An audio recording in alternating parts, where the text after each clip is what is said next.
রূপালিয়াম, আমি সুপার দাম, যে একবার কাছে আসে ভুলে না রূপালিয়াম।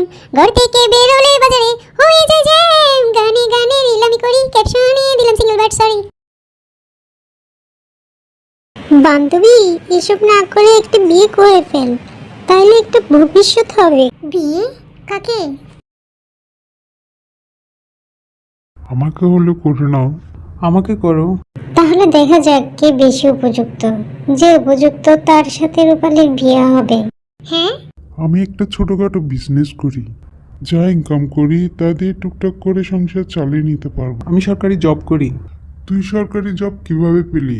কোটা দিয়ে উঠে গেছিলাম। আমি তোমার সাথে রিক্সা করে ঘুরবো, ঝালমুড়ি খাবো। আমি তোমার ফিউচার সিকিউর করে দিব। আমার 5 বছরের প্ল্যান টাকা, তোর ফ্যামিলি। 10 বছরের plan promotion, baby, new car. আমার কোনো প্ল্যান নেই, বাট আমি জানি যখন তোমার মন খারাপ থাকবে আমি তখন তোমার হাত ধরে থাকবো। ল্যাংড়ার স্টেবিলিটি আছে আর হিমসাগরের মধ্যে আছে ইমোশন। ইমোশন দিয়ে পেট ভরে না। ল্যাংড়া, অকালে বেশি পাকিস না, স্বাদ ভালো হবে না। তুই স্বাদ দিয়ে মন জিতিস, আর আমি মন দিয়ে স্বাদ বানাই। তুই মন দিয়ে স্বাদ বানা, আমি স্বাদ দিয়ে ব্রেন বানাই। এদের মধ্যে যুদ্ধ চলছে, আমি পালাই। এই হিমসাগর, ছাড় ছাড়, রূপালী আমার, ছাড় ওকে, ছাড়। ল্যাংড়া ছাড়, রূপালীকে ছাড়, ছাড় ল্যাংড়া ছাড়। ছাড়ো আমাকে। এই হয়ে যাক ফাইট।